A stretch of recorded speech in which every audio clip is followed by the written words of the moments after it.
Прошу вперед. Быстрее.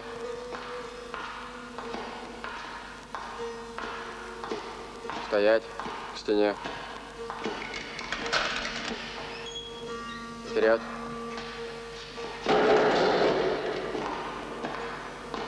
К стене. Стоять.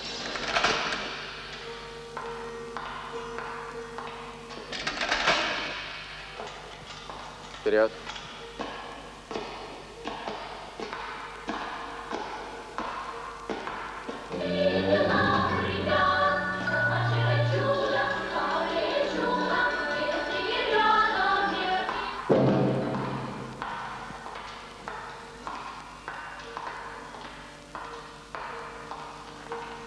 Прошу вперед.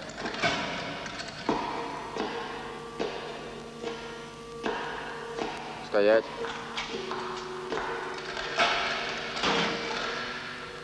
Вперед. Быстрее.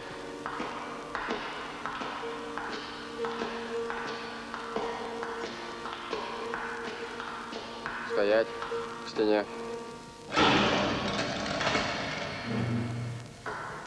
Вперед.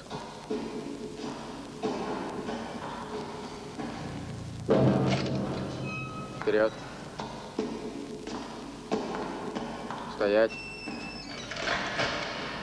Вперед.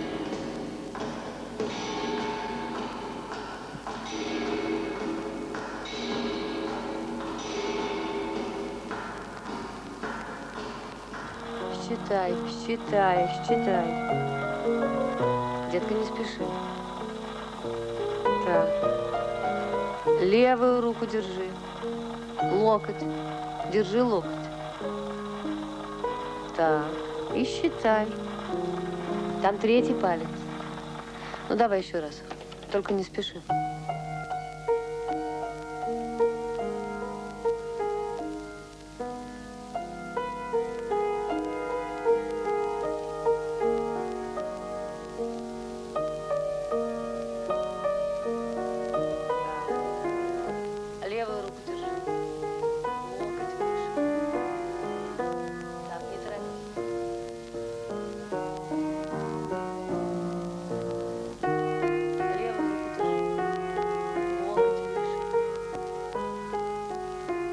Считай, детка, считай. Не спеши.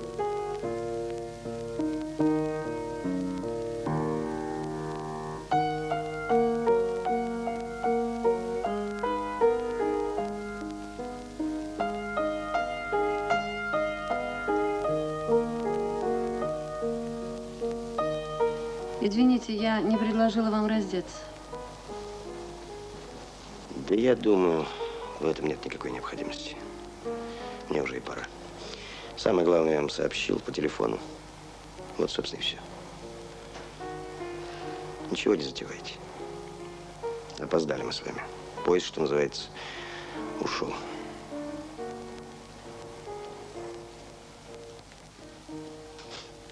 А что вы так на меня смотрите, как будто я хоть предпринял попытку? Ну да, я проиграл эту историю, но я хоть... Должен еще оправдываться. Мне перед вами. Совсем уж будет замечательно. Я взрослый человек, у меня собственная жизнь, у меня своих проблем, знаете. Я вообще все это могу послать, извините, куда подальше. Я готова была сделать все, что нужно, хоть ни минуты и не верила. Я знала, что все так и случится. Что вы знали? Ну, что вы могли знать? Я вот сам до 7 минут не знал, что окажусь здесь. А я стою здесь. Знали. Месяц тому назад, когда мы впервые встретились, то, что я говорю, первый раз мы встретились, это было 2 года тому назад. Извините, меня уже все в голове перепутался. Сегодня, тогда, вчера. А месяц тому назад, когда он только-только вернулся,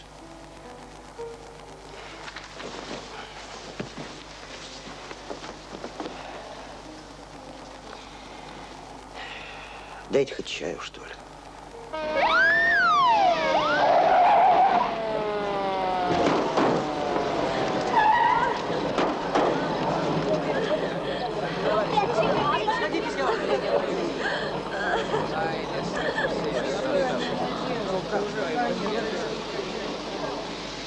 Наконец-то. Чего застряли? Машины не оказалось, пришлось своим ходом. Ну что, будете с ней разговаривать? Она где? Саша! Саша, отойди оттуда! Наташа, куда ты Ну, как смотришь? всегда. Иди сюда! Сергей Александрович, Что врачи? Сергей Александрович, здрасте. Вы меня не узнаете? Извините, я сейчас занят. Так что, врачи? Похоже, мы стоматологические. Уберите детей. А окна, двери. Смотри. Да нет, только входные. Давайте, осторожно. Я еще раз повторяю. Громов не издал приказ, верно. Но он устно распорядился. понял. Громов устно распорядился, Филимонов устно не уловил. В итоге за автоклавом никто не наблюдал. Так, Мальчишки, подождите, я занят. мальчишки стоят. В итоге произошел взрыв. Сергей Александрович, Хорошо, давайте разговаривать. это я, здравствуйте. Здравствуй. Подожди меня немного в коридоре, я скоро освобожусь. И потом Громов же распорядился. Есть приказ. А куда у тебя направление? В Молдавию. А как? Насчет денег? Надеюсь, нормально. Подожмусь, хватит. Если хочешь курить, кури. Здесь курят.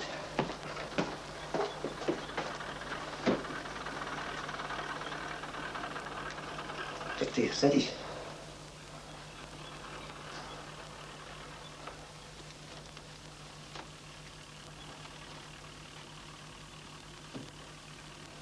Вот так вот и жили. Вы по ту сторону стола, я по эту.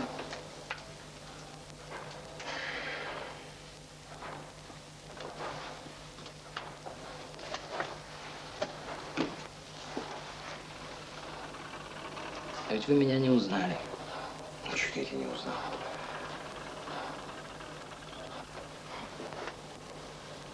Ну, не узнал. Знаешь, сколько вас тут таких? Много. Работа такая. Ты, кстати, как сюда прошел? Без пропуска. Да, я теперь где хочешь пройду. Я думал, отметить бы надо как-нибудь. Водки хотел, но думаю, вы коньяк. Да ты что? Взбесился, что ли? В рабочее время в служебном кабинете. Ну, давай, прячь. Ну, давай. Рассказывай, как жизнь. Да как жизнь?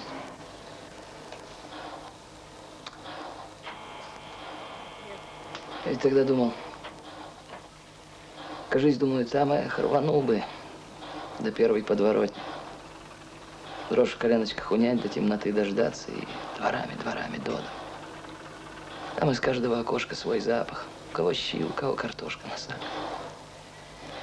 Телек, музычка, футбол. А в воскресенье пивка прихватила и до лесу, правда, поваляться. Ни черта. Ни черта. Никуда б я не сбежал. Вольняшка, ну вот вольняшка, а кому нужен? Сергей Александрович, пойдемте отсюда. Вы поди, не ели ничего, да и мне тоже прихватил. Пойдем.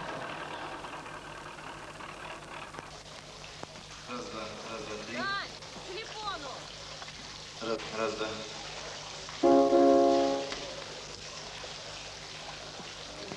А ну-ка. Корон бежал быстрее, Ваня быстрее, чем заяц. Ваня. А вот это. Терек поет, дик и злобен. Харей. Смотри-ка, помнишь? Ну вот это. Уноси мое сердце в звенящую даль. Анапест. Только напись. А дальше? И все выше помчусь серебристым путем, я как шапка закрыла. Это свет. Извините, у нас перерыв. Мы обслуживаем иностранных гостей. Ну, у меня гость. Вообще-то тоже издалека. Вы приезжие? Ну, допустим. Пройдите в другой зал. Он работает как столовая. Извините, у нас не курят.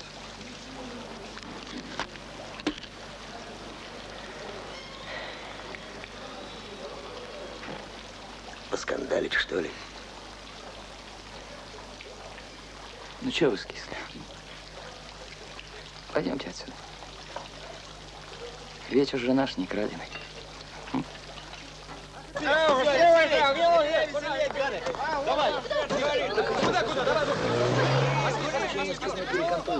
Поехали. Ну, вот мы и пришли. Вот тут я живу. Ладно, бывай здоров. Заходи как-нибудь вечерком, а то звякнет. Может, я сейчас зайду, а? Да я ненадолго, я посижу минут 10, уйду. Ну, пошли. Пошли.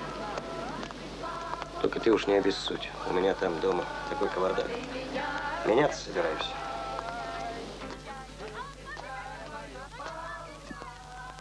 Это жена. Она умерла. Давно, Ольге тогда еще 5 лет было. Пока висит вроде еще здесь. Все-таки мы с ней здесь всю жизнь прожили. А теперь вот Ольга замуж собралась, ну и... Ну да. Да нет, все нормально. Она хорошая девочка. Но хотят жить отдельно, что поделаешь. Ты смотри. Илим! Ах, ты мерзавец. Не мог потерпеть. Ну, ладно. Раз ты сегодня на двор сходил, я тебя уже выгуливать больше не буду. Так она сейчас где? Кто? Ну, дочка. Ах, Ольга? Ну. Отдыхать уехали. Бесстыжая твоя морда. Спрятался, негодяй. Ну, а как тебе у брата? Так ничего. Свет он гасить за собой привыкает. А я вчера телек цветной первый раз поглядел. Я еще не видал. А на старых местах ты был? Да, был. Ну? Ну, что, понастроили. Да, не мое все. Все не мое. Все без меня выросло, без меня образовалось. Я там как этот, командировочный на экскурсии. Ну что, давай выпьем? Не, я не пью. Ну, вы же знаете, мне нельзя. Ну, я выпью. Для тебя. Давай ешь. Спасибо.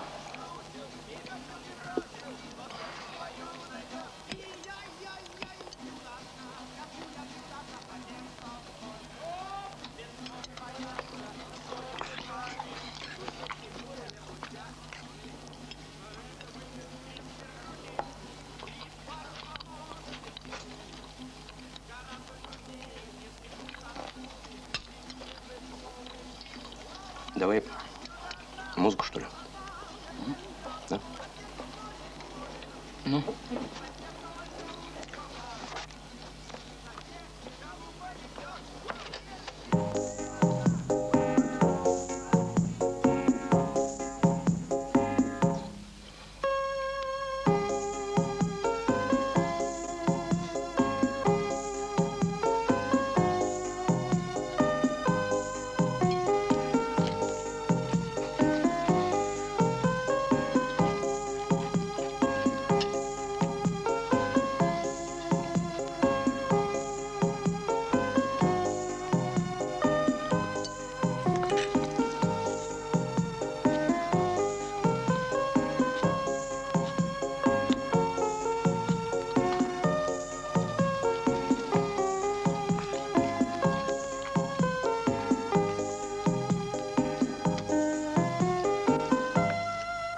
Знаешь что?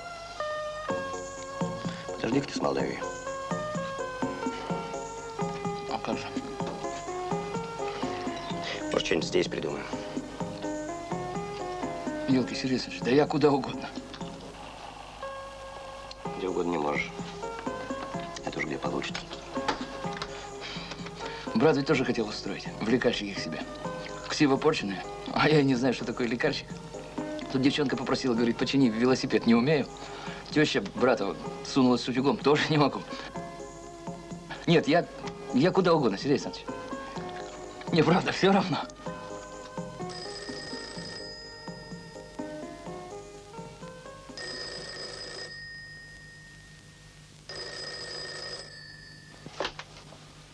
Алло.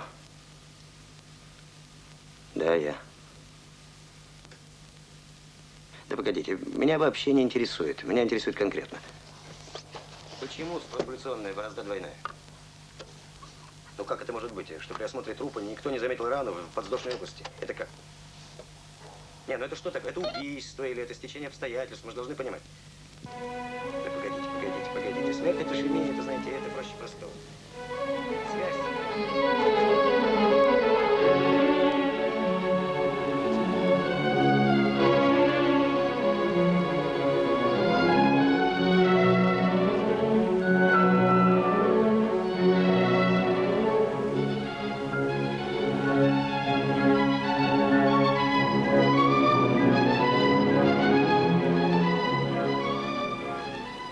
Толя, ты разделся? Может, башмаки снимем? Носки драные.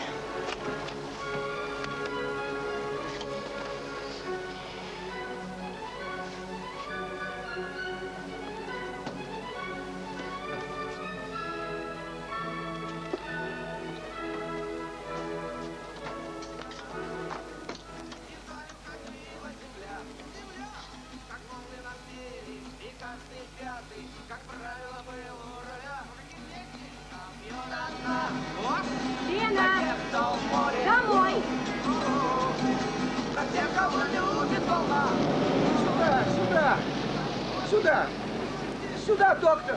Второй этаж! Сюда!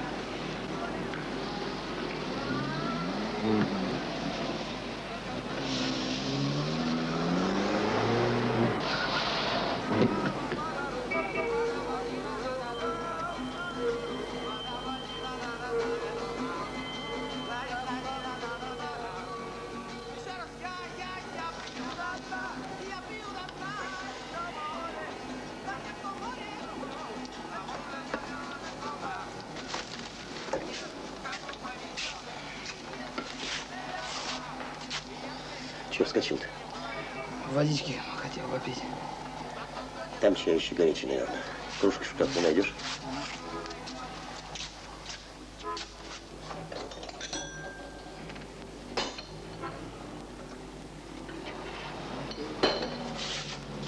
Чай хорошо. Горяченький. Сейчас бы еще пенокотворение.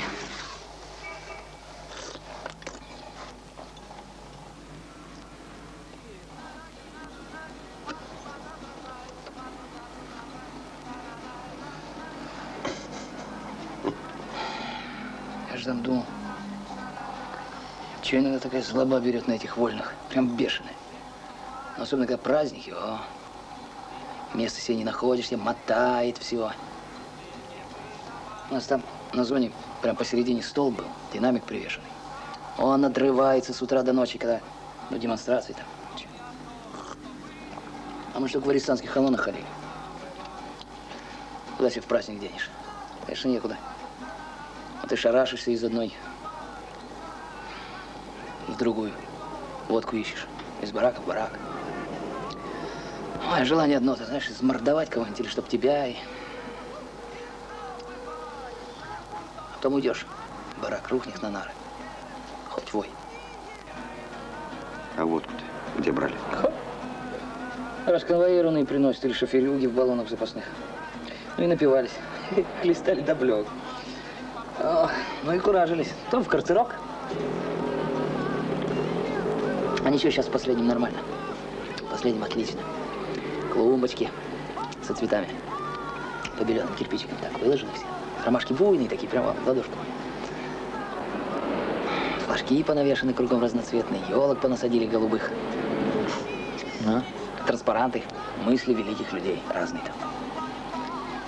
Ну, раз так охота все эти ромашки, как крыс заразных, пораздавить, порастоптать все. А потом передуряешь, ничего. Ничего. Знаешь, там в школу ходил. 2 класса скончал. Да нет, вообще нормально было. Все честь по чести, все как у людей. Я же там писал. Всем тетрадки списал. Вы не спрашивайте. Сейчас не о том речь, Толя. Это все потом. А пока вот что. Есть один гараж Нужен сторож. Пойди-ка поработай. Это какой разговор? Куда скажете? Вот так он вошел в мою жизнь второй раз. Ага, спасибо. Да. А 2 года назад, в общем, все началось с этого письма. 2 года назад в прокуратуру пришло такое странное письмо. Парень признается в убийстве, причем совершенном еще в детстве. 9 лет отсидел, остался год до рукопризнания. Ну, это хорошо знаем, зачем они это делают. Вот представьте себе. Сидит человек год, сидит 2, сидит 3. Надоело до смерти. Или не поладил там с кем-нибудь. Ну вот и пишут. Спасибо. Пока там разберутся, пока то да сё. Наврал? Наврал. А что ты ему сделаешь?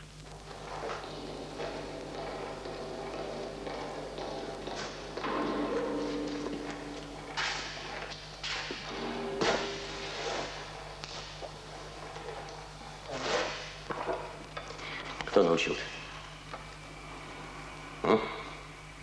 Сам. Сам, конечно. Знаешь что, давай сразу все как есть, чтобы не тратить времени. Что там у тебя случилось? Что решил? Когти рвать. Чудак человек, это ж так легко проверяется. А то про грех, про душу. Возвышенно, конечно. И главное, очень новенько. Странный вы народ. Говоришь, вам нет, вы да. Я говорю, было, вы не было. Пишите. Записывайте.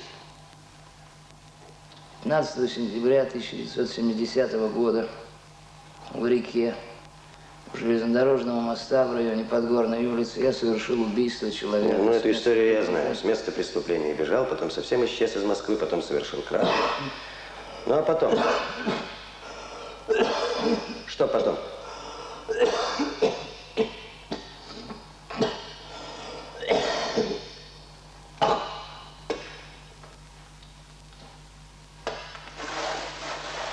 Ну. Так что потом? Потом так далее.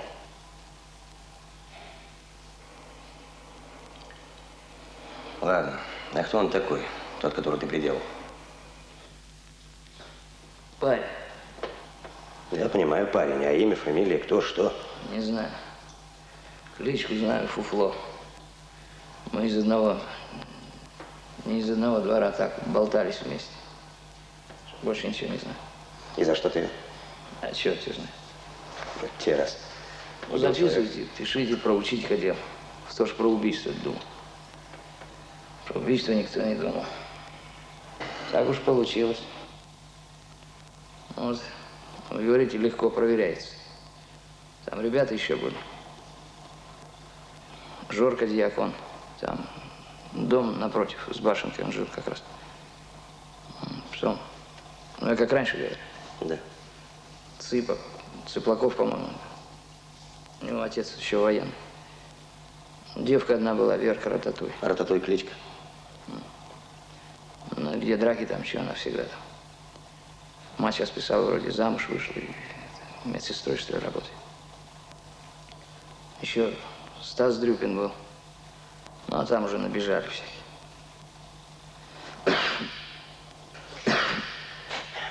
Так, ну давай сюда, садись.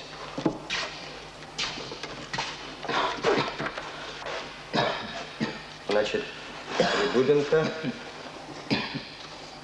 Анатолий Фирсович. Анатолий Фирсович. Так. А за что судим? Да разные. Ну, а точнее, конкретно за что? Кража, нападение на охрану, попытка побега, всего 10. Ну, 9 от Бога.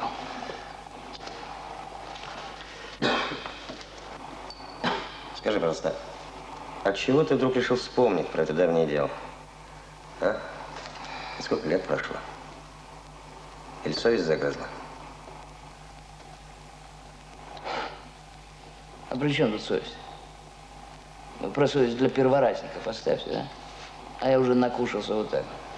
с души воры. Не расчет просто. Я сижу все, что положено, и выхожу. Чисто. Ну и буду жить, как все. Ну, то есть честно. У вас там на воле все честно живут? Я же говорю, как все. Нормально. Значит, вы решили его проучить. Убивать его не хотели. Не убивать. Только попугать.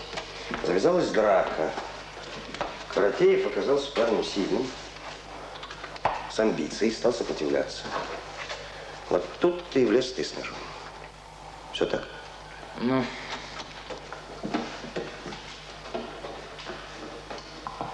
Ну что, будем писать? Ну. Так знаешь что, давай сначала устроим перекур. Пожуем чего-нибудь, да? Я лучше покурю, если можно. Так потом и покурим. Сначала поедим. Давай, пожуй.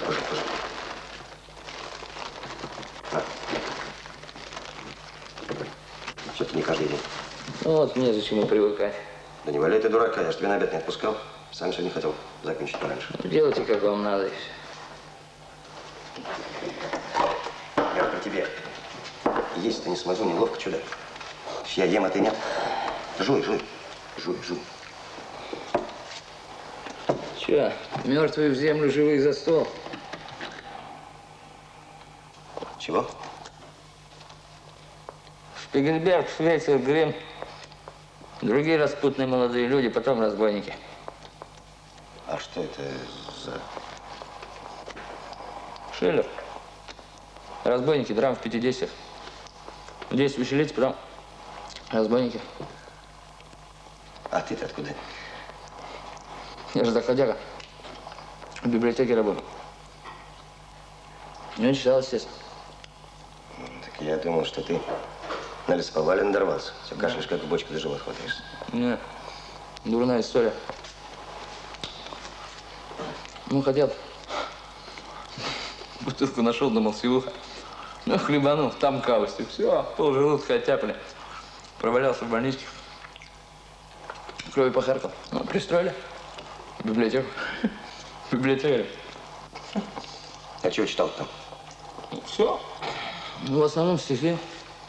Ну, что было там? Пушкин, Маяковский, Байрон. Помнишь? Все помню. Слушай-ка, а ты, небось, сам пописываешь? Нет? Пишешь. Ну, почитай. Да вам зачем? Ну, интересно. Вам.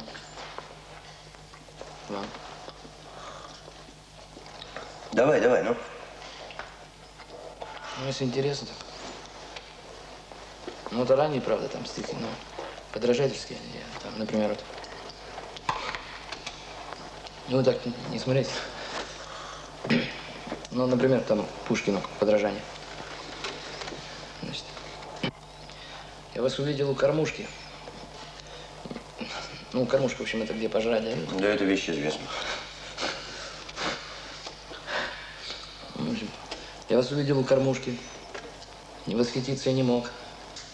Лет 100 назад великий Пушкин писал: едва ли в России целой найдешь таких 2 пары ног.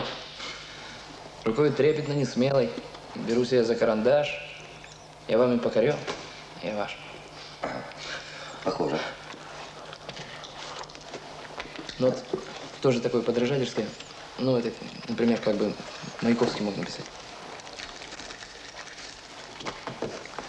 Взвыть бы в космос пробуженным голосом, чтобы космос от воя бы взмок, чтобы Нет, сейчас.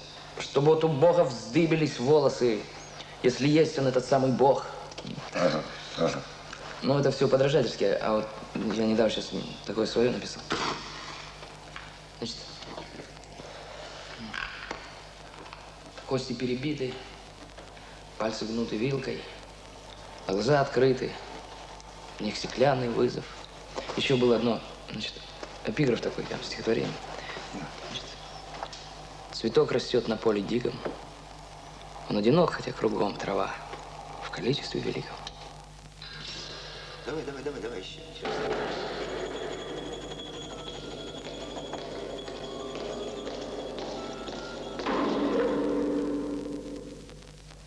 Вот с этого, собственно, все и пошло. Потом я прочитал тетрадку Толиных стихов. Разные стихи. Есть и примитивные, и пошловатые. Но уж если попадается какая-то одна строчка, это уж знаете. Я вроде никогда поэзией не увлекался, а тут… И вот с этого времени пошли у нас, уже знаете, не допросы, а просто литературные семинары. Вы знаете, меня совершенно не интересуют ваши литературные семинары. Все эти ваши фокусы. Давайте по делу. А, например, знаете, что Толя никогда не врал? Вообще никогда ни в чем. Не знаете? А я знаю. Потому что я его видел. Неужели вы думаете, что я из-за Толиных стихов проводил целые вечера в этой следственной, пока меня не выгоняли к чертовой матери, как собаку? Мне газету прочитать некогда. Толя мне был важен, Толя! Я вот сижу, смотрю на него, он читает стихи, а у меня крутится постоянно. Почему признался? Тогда этого не понимал, а сейчас понимаю. И убежден, это то, что мы называем совесть. Совесть! Ну и что? Воровал. Да мы все подворовывали, старшие-то. На рынке что плохо, где лежит, это уж… А мы в школу ходили разве? Все больше мимо ходили. Вот так вот и вырос. А почему? Или вот возьмите, во дворе у нас все пили. Ну все. Ну чтоб как Фирс, отец их, никогда. Или лупили нас? Ну лупили всех, лупили. А чтоб как он, нет. Даже вот я сейчас помню, однажды он пришел с работы, набрался и давай Толика учить. А как? Он, значит, у них собака была, Рекс такая маленькая. Вот собаку с цепи снял, и Толик туда посадил на цепь. А как по-вашему, почему Тридубенко признался? А ему терять нечего. Слушайте, а вдруг совесть? Не допускаете? Да вы что? Какая совесть? Они ее продали, заложили, совесть эту. Жил человек без совести, вдруг совесть? А тогда с чего же он сейчас, а не тогда, а? Не знаю. Понимаете, я и голову ломать не хочу. Признался, почему признался, не знаю. Чужая душа – это потемки. А вот то, что нам жизнь вывернул, вот это я знаю точно. Было? Да, было. Но другие мы стали. И жизнь так устроена, что все проходит. Другие мы стали. Этот мастер, этот химик, этот доцент. Верка Пантелеева у знаменитого хирурга работает, профессора, медсестрой. Ну, другие мы стали, понимаете? И не вернуть ничего. Ничего. Вот если вернуть, вот тогда другое дело. Да, виноваты. Никакого разговора. А так? Такое меня зло на него взяло. Прости мою душу грешную. Вот думаю, ну ты ж подонок. Ну сидишь, ну и сиди. Ну зачем же ты на нас-то руку поднял? Зачем? Что ж тебе всех заморать-то надо? Сам, значит, чистый, а мы все в дерьме. Извиняюсь. Ну ладно, это… Я на работе был. С ребятами своими разговаривал. Все им рассказал, так, мол, и так. Судите, я готов отвечать. Готов. А как? Тогда зачем ворошить? Зачем? Не знаю, вред от этого, пользы, не знаю. Судите сами. Ну вот у меня сын. Ну, какое уважение к отцу? Да нечего. Ну, какой-никакой совесть все равно есть. Ну, кто ее знает, что он там прожил-то? Может, копилось чего? Я он годами про это не вспоминал. Чего притворяться теперь? Ну, каждый день ты про это не думаешь, правильно? Ну, что, жизнь есть жизнь. Теперь все бы отдал, чтобы не было этого. Мы чего тут собрались все? Беда свела. Так не видимся. На улице встретишь кого-то, не знаю, куда готов сбежать, будто и не узнал. Ну, а тут собрались, расшумелись. Верка Пантелеева молчала, он говорит, да ну ее, мальчики, все скажу. Как хотите, говорит, все скажу. Чего? Что давно был? Ну и что, отвечать все одно придется. Беременная, между прочим, последний месяц ходит. Я все радовался. Квартиру новую получил. Ну, радовался. Этот ремонт сделали, мебель новую купили. Ну, премию дали за изобретательство. Ну, все радовался. Съездил в Венгрию в туристическую поездку. Сыну Техас привез. Жене там сапоги, ну, матери, кое-что там. Все радовался. А вчера, поверите, вот напился. Ну, лет 10 уж не пил, а вчера напился. Жена дома заладила, чего, а я что ей скажу? В убийстве участвовал.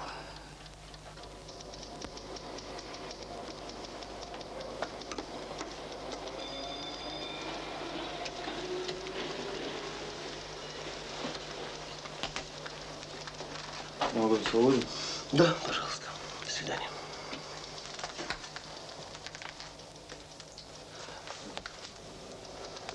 Простите, не нужно сообщить на работу, ну, поставить в известность? Пока не обязательно. Идет следствие. Ну, а еще такой вопрос.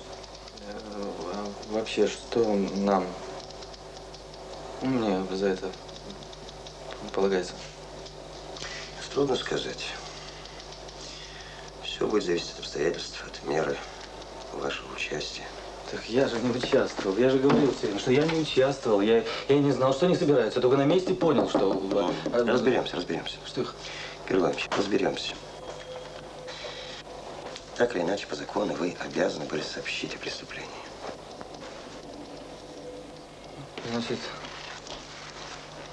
Значит, меня могут даже судить? Даже так?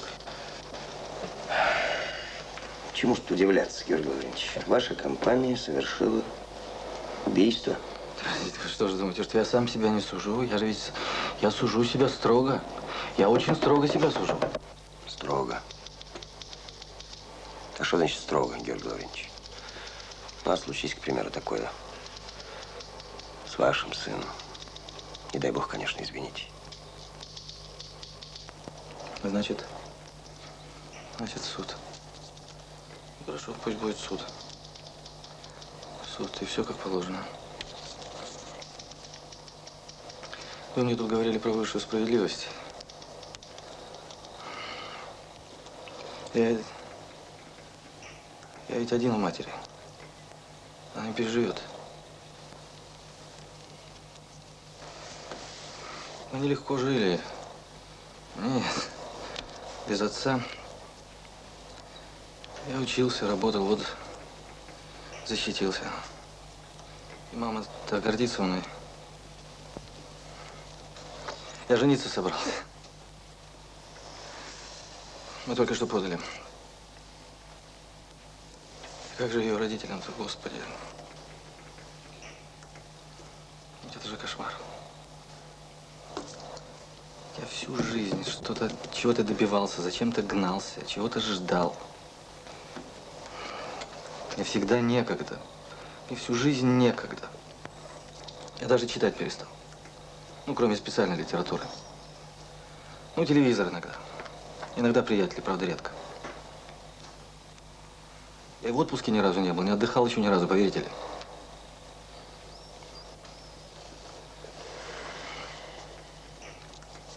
На банкете после защиты, знаете, всякие слова говорят. Первый итог жизненного этапа. Я думал, какой итог, какая… Где она, эта жизнь, какая жизнь? Я ведь и не жил-то вроде. Ничего, кроме усталости вечного надо. А кому надо? Зачем надо? Мне эти 30 нет еще. А молодости своей я не чувствую. Может, это я один такой.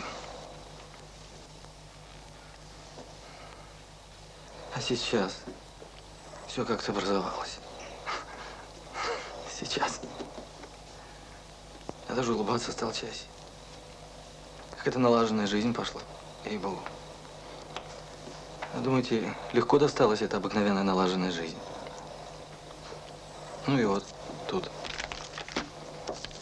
Вдруг.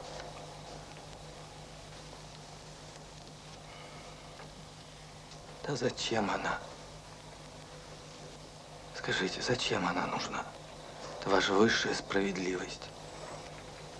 Если можно разом опрокинуть всю жизнь человека. Поломать. Может, даже не опомниться потом. Не встать. Из-за того, что мальчишки. Жестокие мальчишки. Ну, вам тогда уже 19 было. Вы уж были не очень мальчишка.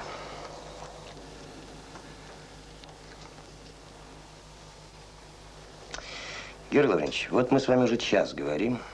И все о вас, о вас, о вас. А он? Вы про Тридубенко? Нет. Про того, убитого, про Каратеева. Он, наверное, тоже мог бы жениться, защититься, что там еще бывает. Мог бы жить. А вы вот видите, смылись.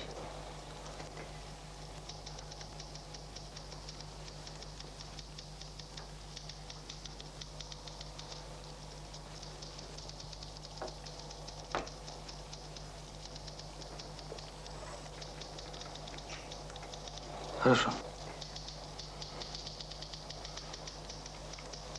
Тогда я попрошу вас, запишите.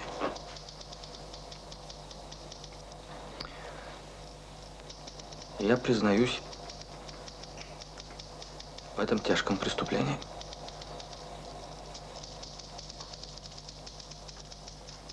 Вину свою полностью осознал. И готов нести суровое, справедливое наказание.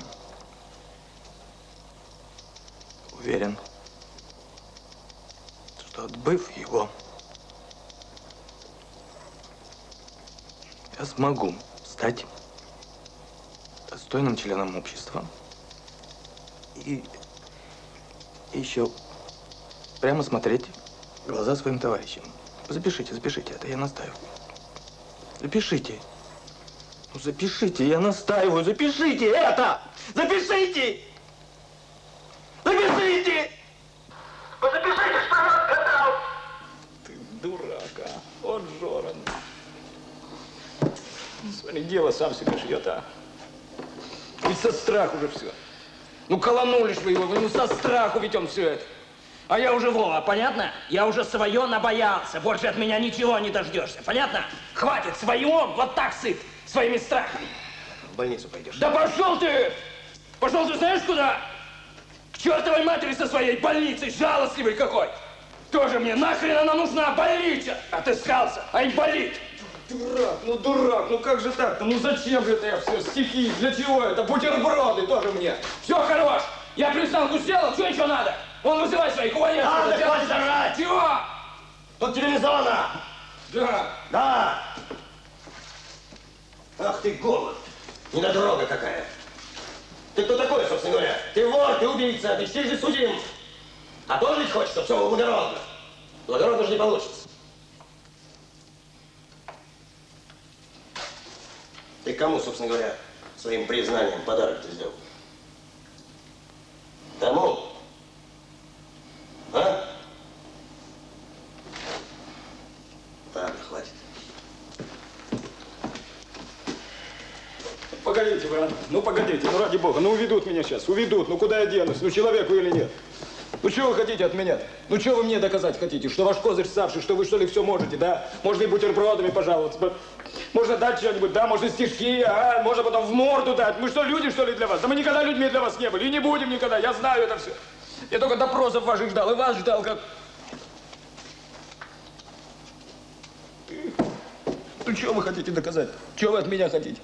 Ну, я сам знаю, что я дерьмо. Ну, настоящее дерьмо знаю. Ну, чтоб я хуже их был. Хуже самого себя. Не бывает так, понятно? Ну, не бывает так. Зачем я их буду всех закладывать? Вы этого, что ли, хотите? Вам-то для чего это? Елки. Я ходил к вам сюда вот. Нафиг надо-то это вот, чтобы я был.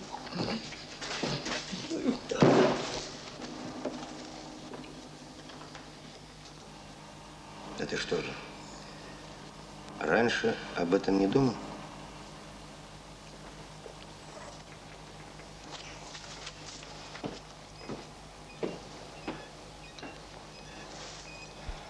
Так а что же мне? Хоть не надо было? Не надо было? Это каждый решает сам.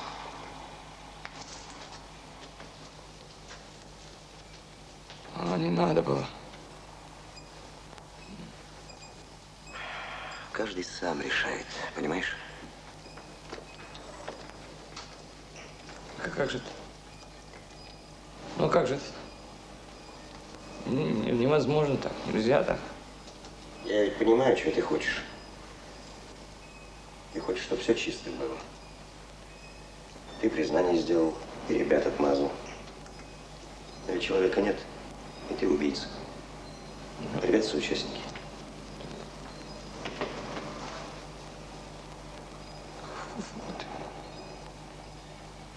Фу, ты есть. Еще плыл что-то. А, теперь уже не вернешь, конечно.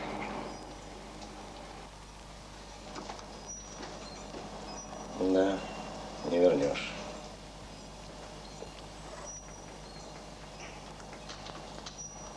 А нож все-таки спрятался в Клыков. Ну, все-таки я ножик сам выбросил куда-то. Будет врать-то, выбросил. Нож спрятал Цыпа.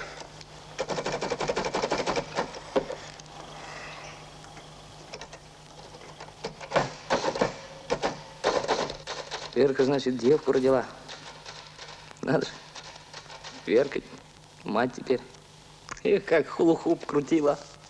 Хоть цирки показывай. А я, значит, в ученый подался. Ну, правильно.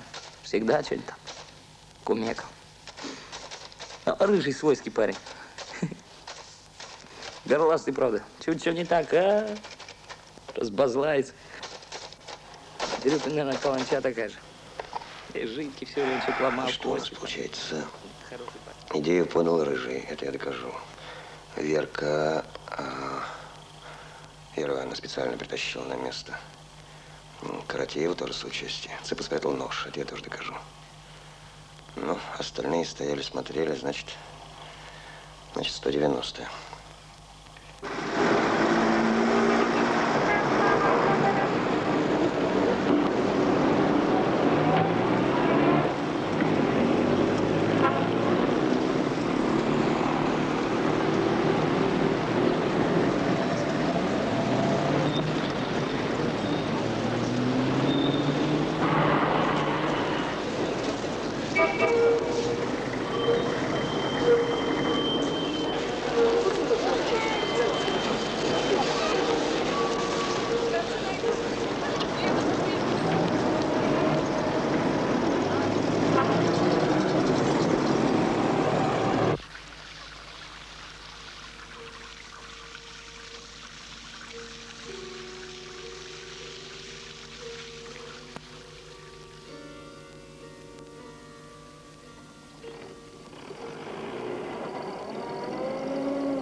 Вот вы говорите, про жизнь пиши, про людей.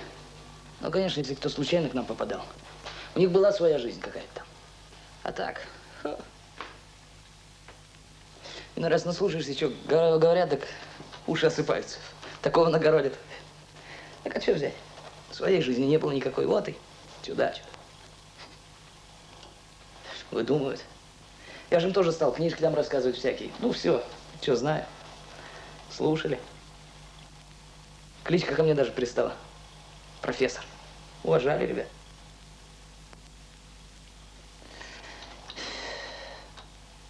А иной раз так вот сам во все поверишь. В свои же рассказы. Думаешь, а что, жизнь-то твоя?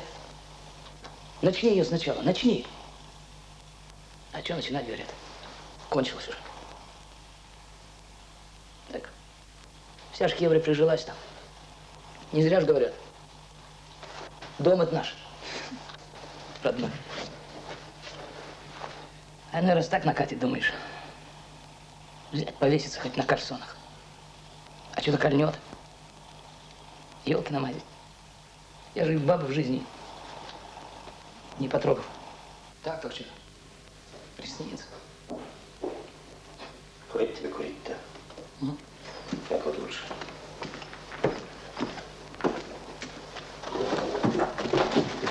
Семечки подожди. О, семечки.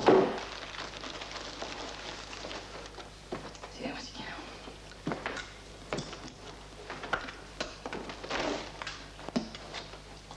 А раз вы тоже попал в тайге в ураган, вот не приведи Бог. Потом он кончился, я стою как оглушило. Так по сторонам огляделся кругом. Елки, ничего не узнаю. Все кругом покорежено, деревья прям с корнем. Вывороченные все. Мыши дохлые валяются. А гнезда так вот посшибало с деревьев, они так. И вот ястреб. Вот запомнил он как-то так вот судорогой. Когти свело, он так лежит. Вот врезавшись в голову этот ястреб, черт его дери. Красивая все-таки птица. Вот я и про это думаю написать. В следующий раз принесу. В следующий раз не будет, Толя. Сегодня последний. Следствие закончено.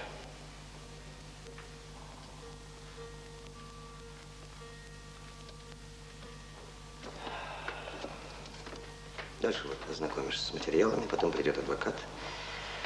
А мне тут делать больше нечего.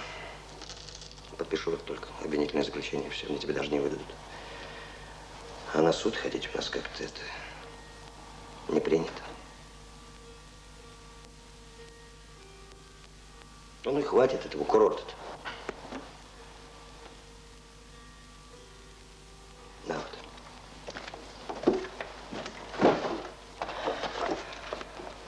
Почитай. Не надо. Я так подпишу. Ну а когда? Суд? Ну, это зависит от степени их загрузки. Может, недель через 3. Дальше, значит,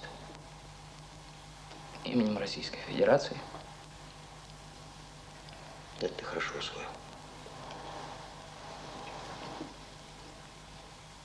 Меня, наверное, в другое место переведут. Жалко. Ну, я постараюсь, чтоб ты даже.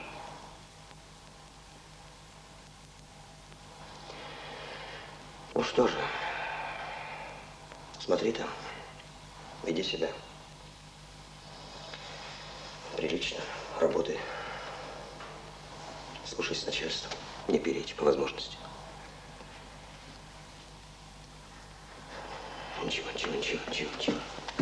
Ничего. Толя, все будет нормально. Все будет нормально. Ты пишешь неплохо. Со временем напишешь что-нибудь стоящее. Я в тебя верю. Но как ты будешь, сразу дай знать, как и что. И помни только одно, я на тебя надеюсь. Слышишь? Я на тебя очень надеюсь.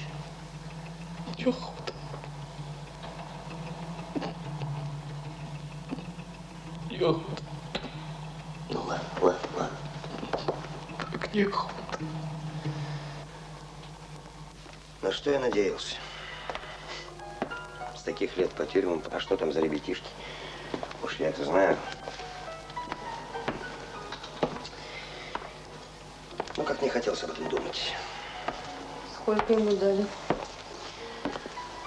В общем, получился примерно тот же год. Остальным по-разному. Кто пошел за ним, кто условно. Первое время он не писал, потом перестал. Ну, короче, я потихоньку стал забывать эту историю. А вот когда месяц тому назад он вернулся, я вдруг почувствовал, что все те надежды, которыми я его нашпиговал в свое время, они в нем, оказывается, живут. Вообще, это было замечательное время. Я хлопотал о лимите, он был счастлив, строил планы. А потом вдруг что-то изменилось. Чем? Я даже не понял, что, собственно, произошло.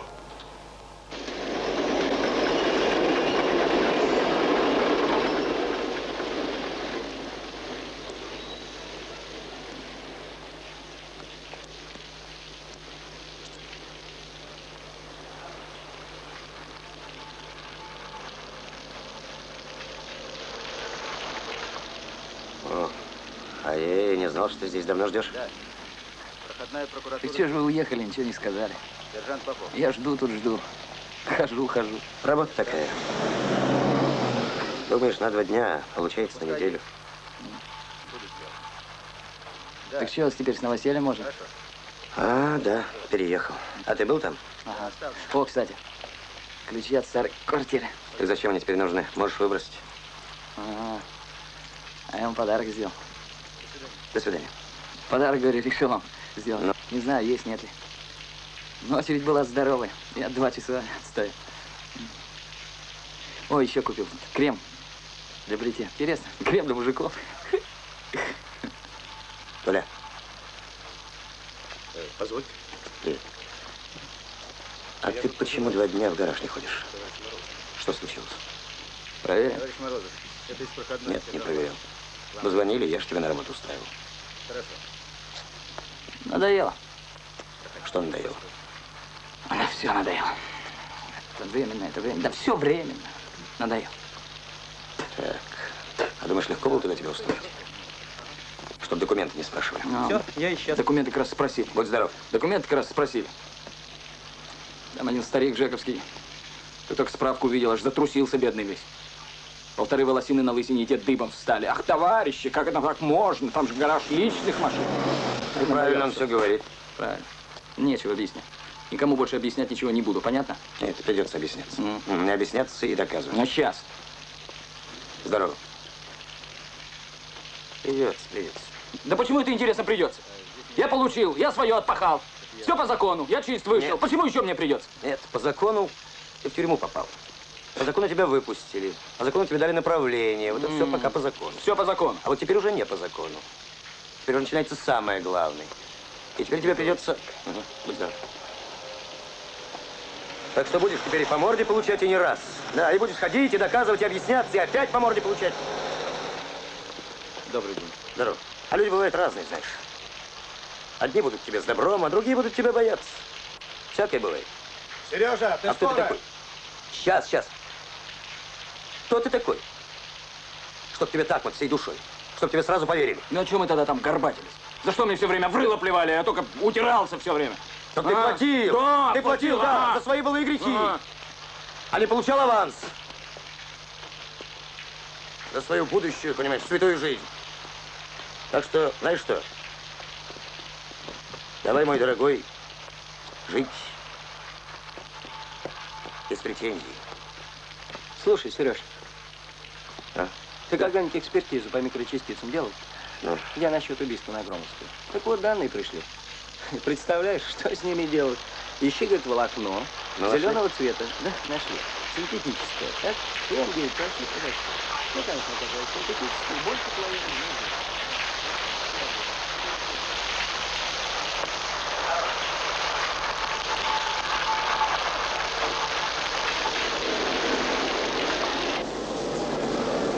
Внимание, поезд 68 прибыл Москва. Прибыл знаю, чего это я тебя увидела.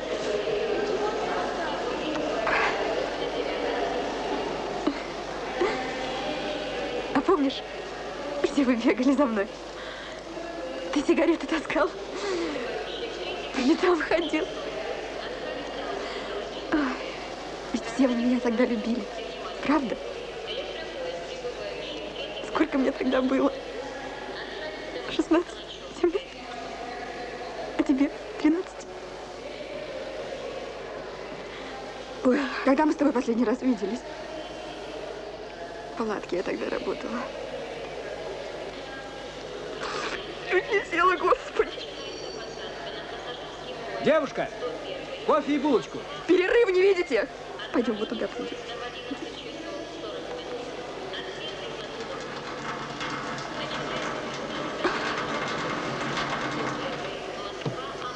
Пристраивайся тут где-нибудь. Я тебе чайку заварю свеженького. Хочешь? Ой, а ты зашел бы, посмотрел. У меня квартирка маленькая, но ничего. Люсенька, давай уйдем отсюда. Куда мне товар принимать? У меня ребеночек был. И как пить начала сильно, я тогда пила. Чуть не лишили меня. Ну ладно. Да. Теперь все хорошо. Теперь он у матери в Калуге. А все началось, ты помнишь того военного? Чернобурку мне подарил. Люська, товар! Ой, шикарная. Я сейчас!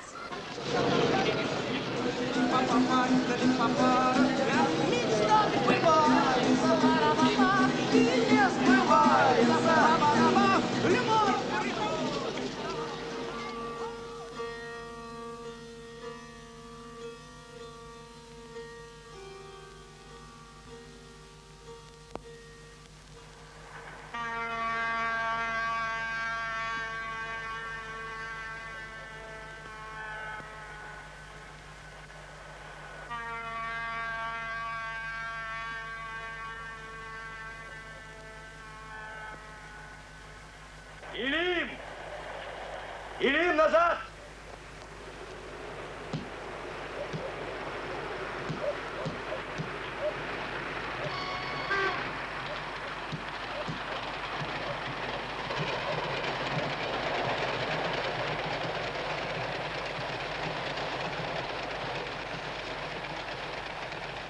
Илим! Илим, ко мне! Ко мне! Ко мне! Место!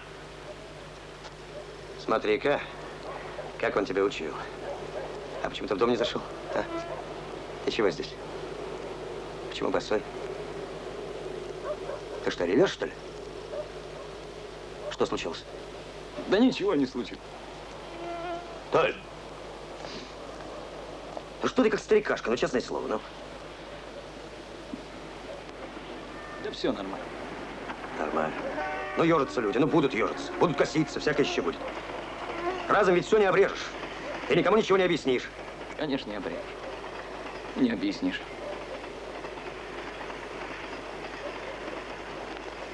Толь. Ну? Ну ты мужик или нет? Ну честное слово, ну. Ну, мужик. А чего ты расквасился? Я не расквасился. Их ведь тоже можно понять, понимаешь? Кто тебя знает? А вдруг ты за старое? Нет, с этим баста. Ну так и прекрасно. Все образуется, ну. Толь. Все образуется. Все образуется, Сергей Александрович. И тут я вдруг понял. Ну, словом, что я перестал быть для него таким всесильным, что ли, таким богом. Все, кончилось мое влияние, мне с ним больше уже не справиться. И еще одну вещь я понял. Я понял, что у меня нет времени, надо спешить. Я кинулся во все тяжкие, бегал по всем кабинетам, просил, объяснял, договаривался. Потом тебе отказывали? Нет. Нет, все шли навстречу. Самое обидное. Я, в конце концов, все-таки договорился.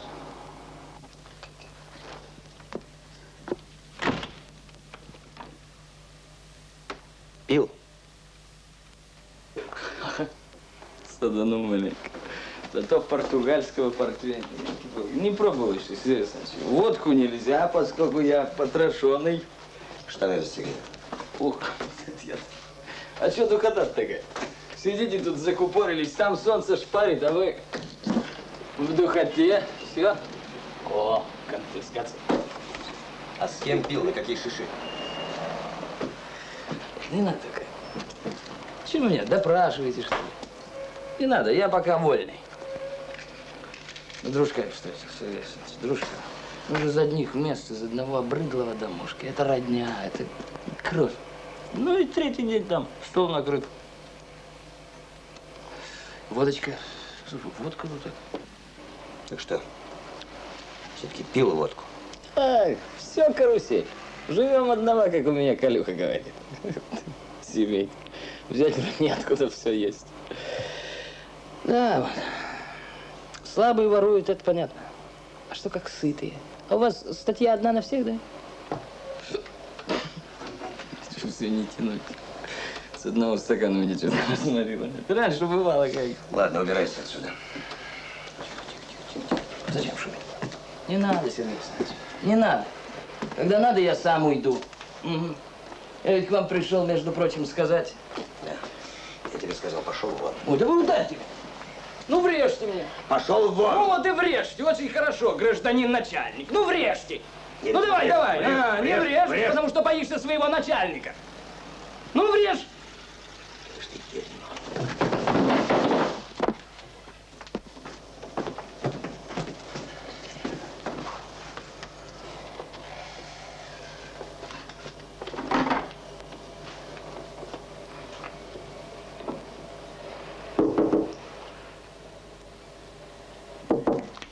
Сергей Александрович, вас Киреев к себе? Да, я сейчас. Сергей Александрович, я ведь чего пришел-то? Уходи. Видеть тебя не могу. Ну как ты брату в таком виде покажешься? Да не живу я у него. А что случилось? Ничего не случилось. Выгнал, что ли? Не, я сам ушел. Чужие мы люди. У него своя жизнь, у меня своя. Ты хороший мужик. Ну, рубаху купил, штаны. Они понять не могут, что я в Молдавию не еду, что строчу что-то на кухне ночами, светом жгу. Так хватит уже всем объяснять. Всем объясняешь. Хотите? Я оставил записку.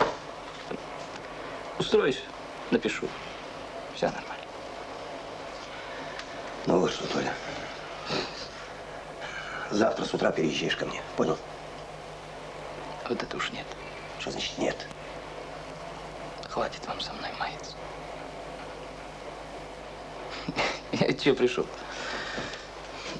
Я попрощаться хотел. Думал, скажу спасибо и поеду. Куда? Правда, спасибо вам за все. Я ведь вам вот так должен, обязан. Спасибо. Ну, подожди. Постой. Хороший мужик. Правда? Подожди, что тебе говорят. Это как понимать?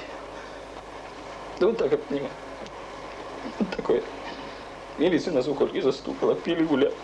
Учительский пришел, говорит, подписывай. Давай, я подписал. Ну что ж ты молчишь-то? Что ж ты сидел, молчал, мать твою? Какое отделение? Не надо. Иди! Какое отделение?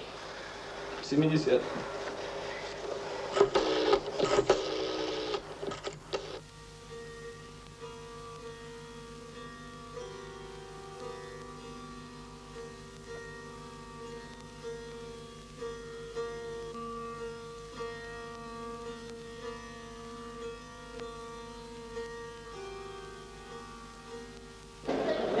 Какой дурак написал эту записку? Ну да подожди. Ничего подобного. Все правильно. Всепрощение пагубно. Как для общества, так и для личности. Разве не так? А я считаю, нечего с ними носиться. Он прав. Нечего. Он прав. А у вас, значит, сложилось такое впечатление, что я ношусь с Тридубинкой. Даже вроде защищаю. Конечно, правильно.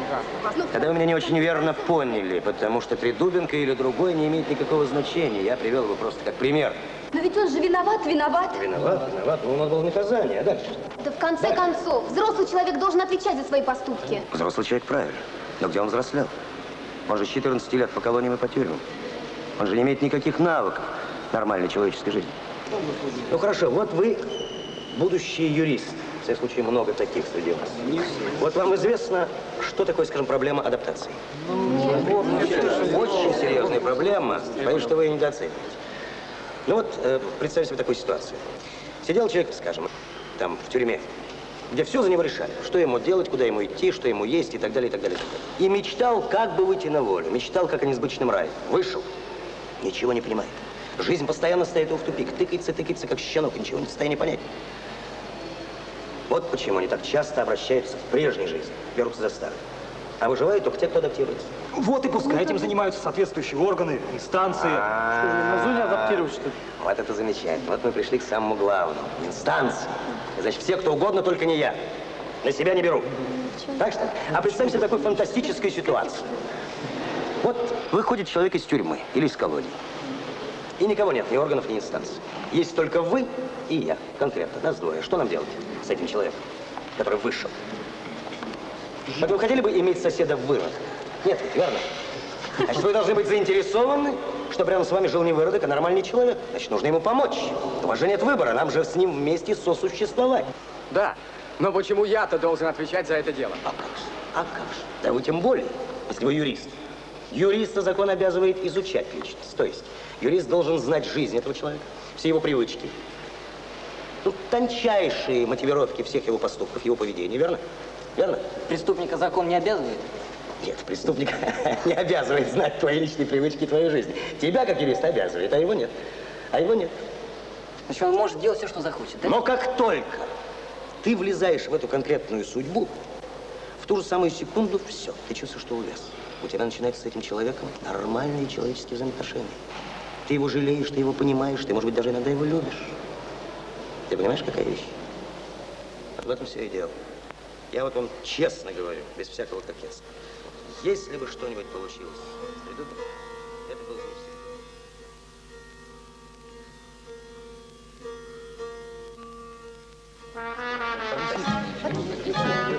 Меня спрашивают,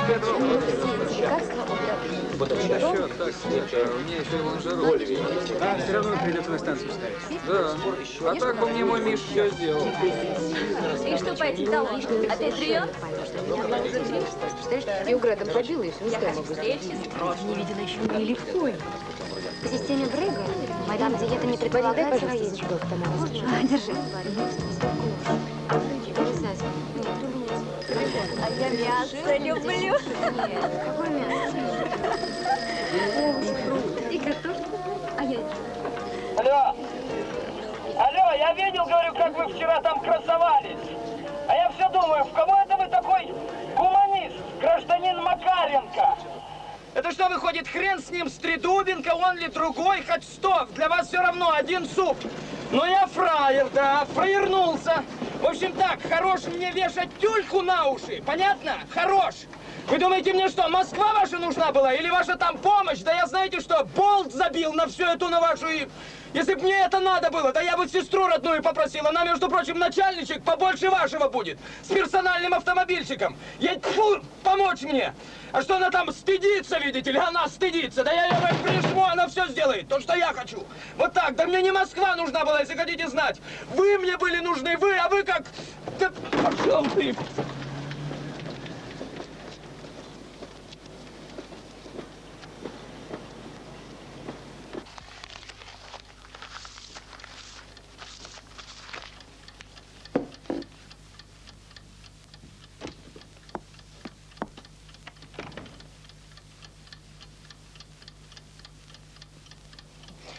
Знаете что, я боюсь, что разговор у нас с нами не состоится. Я вас вызвал, погорячился, приношу свои извинения. Кроме того, я не доложился начальству, а обязан был это сделать. Так что разговора не будет. Хотите жаловаться, жалуйтесь. Это ваше право.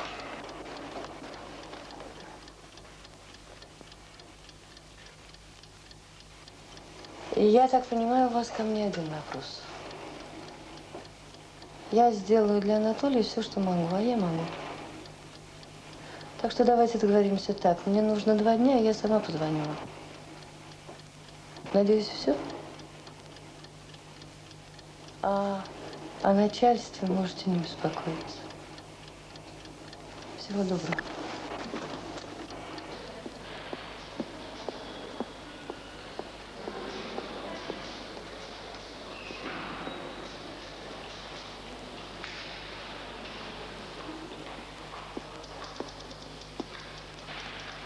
Толя?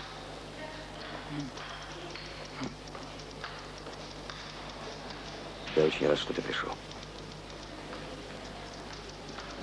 Ну-ка, иди сюда. Есть новости. Сейчас поговорим.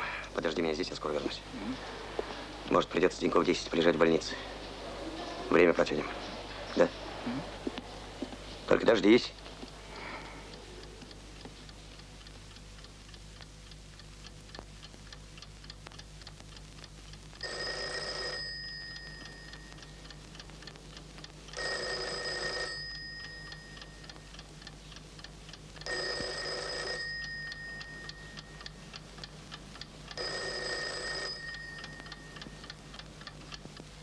Телогрейка, ватные штаны, спецовка, 2 пары носок, одни теплые. Да.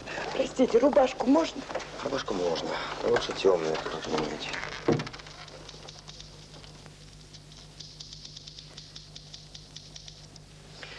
Проходите. Спасибо.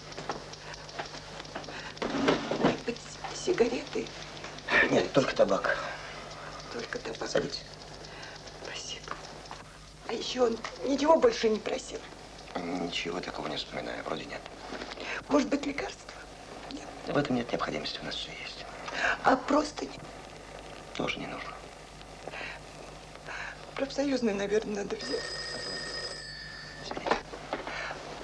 Простите, пожалуйста, вы очки обещали передать, он читать не сможет, да? А может, еще чего передать? Может быть, испечь, что там в списке не указано, что... Как фамилия? Котлеты какие-нибудь, или я не знаю, что... Тридубенко Анатолий Фирсович. Я говорю, может, у вас на него что-нибудь имеется? Вот так оно и случилось. А знаете, у меня к вам действительно был один вопрос, но не совсем тот, какой вы предполагали. Вот скажите мне, пожалуйста, ну как же так получается? Ну вот столько людей было занято его судьбой, а вы все-таки родная сестра. И он так рвался к вам и звонил недавно. Может, вы были той самой соломинкой, знаете? Как же вы оттолкнули его? Я, поймите меня правильно, я действительно не могу понять. Ну, как же вы так жили? Ну, как же вам удалось так прожить, чтобы вас ничто на свете не касалось? А? Как я жила? Я хорошо жила. Ну, про семью мою вы знаете, известно все. Да, собственно, так случилось. Я редко бывала дома. Техучилище, завод, вечерний вуз. А как представилась возможность, вообще ушла в общежитие, переехала. Ну и началась для меня такая замечательная жизнь. Целый мир мне открылся. Новые друзья, комсомольская работа. Я и в самодеятельности участвовала. А про дом забыть старалась. И забыла, знаете, очень скоро. Отец радовался, мешок с возу лошади легче. Мать жаловалась, плакала, но все шепот. Шепот. Она всю жизнь шепот. Сначала скучала, а потом привыкла. Уважала я своих родителей? Нет. Любила. Не знаю, может быть, по привычке. Но не вспоминала часто, нет. Даже о важных событиях дома узнавала стороной. Замуж вышла за сокурсника. Вышла по любви. Такая только в романах бывает. Свадьбу нам устроили, комсомольскую, квартиру дали, когда дочь родилась. Ну, все замечательно. А про дом старалась не думать. Стыдиться начала. У мужа родители люди интеллигентные, мне не хотелось сводить их. Однако я очень гордилась своим происхождением. говорила об этом, когда нужно и где нужно. Я, мол, из потомственной трудовой семьи. Оно-то с виду и так, а вот про огород, про зелень, которую выращивали для продажи на рынке, про свиней, которых выращивали тоже на продажу. Об этом я, естественно, не говорила. И про то, что мать устроилась работать в промтоварный магазин, чтобы поднаживаться на дефиците. Об этом тоже. Ну, собственно, и за язык никто не стянул. Вот так все и шло хорошо. И вдруг арестовали Толю. Прибежала мать, вызвала меня на лестницу, плакала. Вы знаете, я даже сначала не поняла, какое это имеет отношение ко мне. А потом точно что-то тяжелое вошло в меня. Аж ноги подкосились. Жалость к матери, к брату – это как рукой сняло. Только одно давило, так что дрожь брала. А как же я? А что делать мне? Как быть мне? Я-то думала, я сама своей жизнью распорядилась, а выходит, вон как может получиться. Потом и это отошло. И такое отчаяние в меня вошло. И только думаю, ну что, ну за что же это мне? Ну за что? Я, конечно, понимала, что нужно пойти куда следует рассказать. Так, ну не так, но испугалась. А как узнала, что снова посадили его, и легче стало. Поверите? Я брата не то что видеть, я думать о нем боялась, мысли гнала. Ведь вместе с ним в мою жизнь входила боль, тревога. Тогда начинаешь понимать, что существует другая жизнь. Жизнь, где не все так хорошо. А тогда улетучивалась моя уверенность, мое светлое настроение. А этого я допустить не могла. Нет. Только не это. Помню, как-то Толя, когда в очередной раз освободился, позвонил по телефону. Вы поверите, я даже не узнала, зачем. Я просто не успела узнать. Помню, только кричала очень, что он нам всем жизнь исковеркал, а он бросил трубку. Потом опомнилась, думала, может, он просто так позвонил. Мало ли, деньги были нужны. Стыдно стало. Да поздно. Потом он еще как-то появился, как снег на голову. И опять во мне все заныло. За что? Нет, не надо, вы не торопитесь с ответом, я сама знаю, за что. За это вот мое равнодушие. За то, что могла столько лет гнать мысли о чужой беде. Да что там чужой? О беде близких. Боялась замораться. И за ложь, которую несла все эти годы. Ну что ж, пора расплачиваться. Все правильно. Так вот. 2 года тому назад от меня ушел муж. Ушел к другой женщине. Единственный человек, которого я любила. Я сначала думала, дело в другой женщине, а потом поняла, нет. Он тихий, скромный инженер. Человек мягкий, даже бесхарактерный. Он умнее, талантливее, интереснее меня. Такие, знаете, редко добиваются успеха в жизни. Я часто спрашивала у него совет, а потом его идеи выдавала за свои. Но командовала, распоряжалась в доме я. В доме были разговоры только о моей работе, нас окружали мои друзья, мои, не его.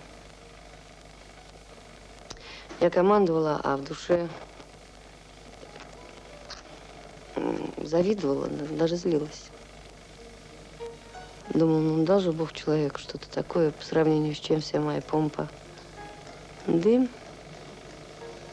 пыль. Всю работу по дому делал он. И дочь воспитывал он. И меня это устраивало. Вот. Остались мы с дочерью вдвоем. Ей 10 нет. Ну и год тому назад случилось. В общем, стояли мы с Леночкой на остановке троллейбуса, когда пьяный водитель грузовика въехал на тротуар. Мне хоть бы что, а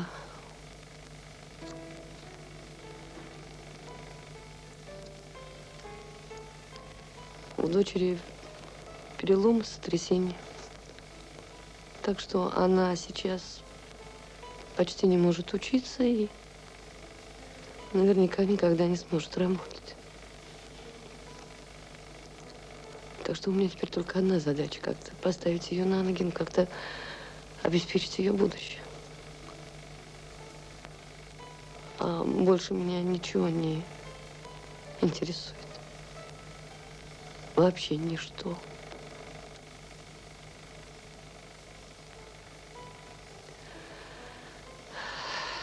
Я же знала, что столь так и закончится.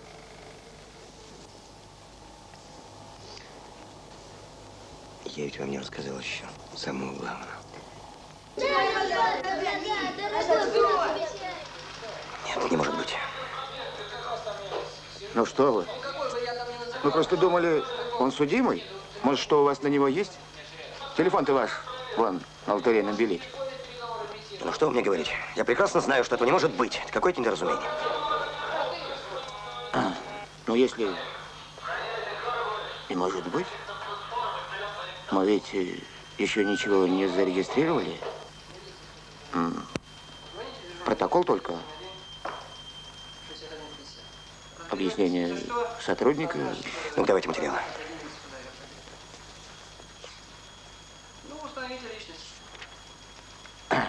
Случай действительно какой-то. Федоров наш сотрудник. Хотите, позову? Как раз дежурил в универмаге. Обратил на него внимание. Ну, ходит, интересуется чем-то, а ничего не покупает. Сразу видно, выискивает, высматривает. Ну, наш за ним. А он прямо посредине зала, народу-то почти никого не было. Раскрыл сумочку у гражданки. Она, кстати, тоже здесь. И кошелечек. Главное, стоит на месте, как прирос. Ему бежать. Но она его за руку. Говорит, милицию позову. А он давай, только быстрее. Одет прилично. 17 рублей. В кармане. Так мы еще не регистрировали. Приведите его.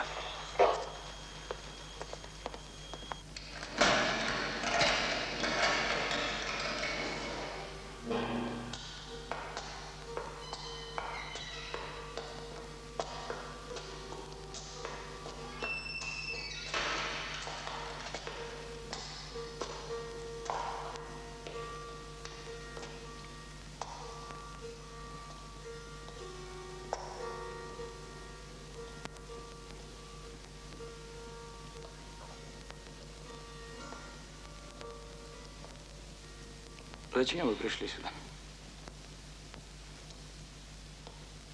Для чего вы сюда пришли?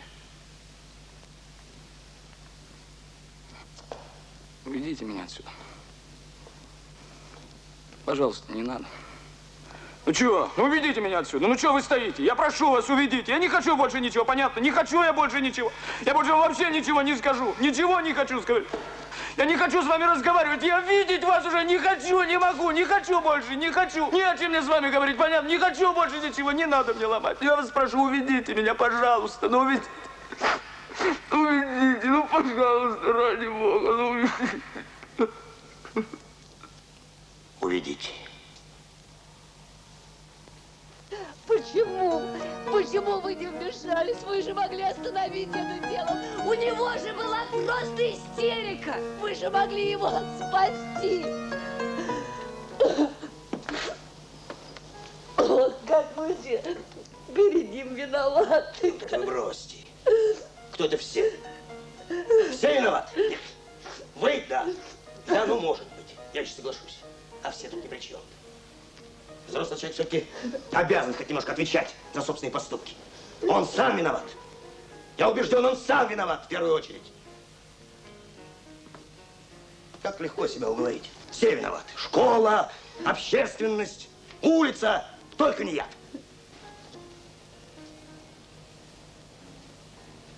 Когда мы научимся говорить каждый себе, я лично делаю что-то не так. Я.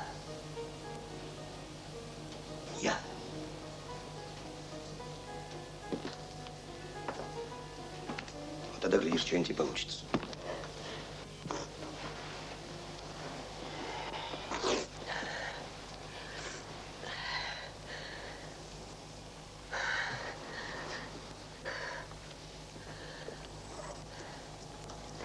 Как же быть?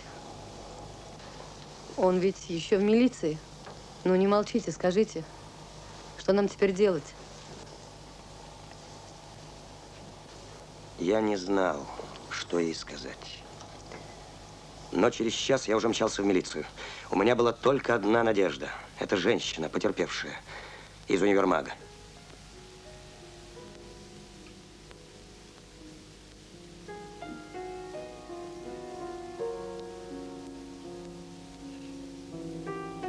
Свет не без добрых людей. Она помогла мне, эта женщина. Теперь, когда я вспоминаю эту историю, мне кажется, что все было очень просто. Вот уже год, как он работает, иногда заходит ко мне, но это уже другая история. И по-прежнему каждый день я хожу в свою контору вот этой вот привычной дорогой, где я все знаю наперед. Там куплю газеты, там сигареты. А вот тут выпью стакан газировки.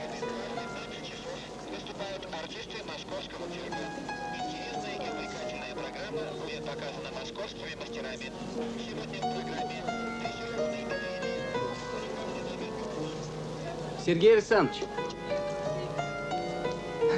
Здравствуйте. Это я. Не узнаете?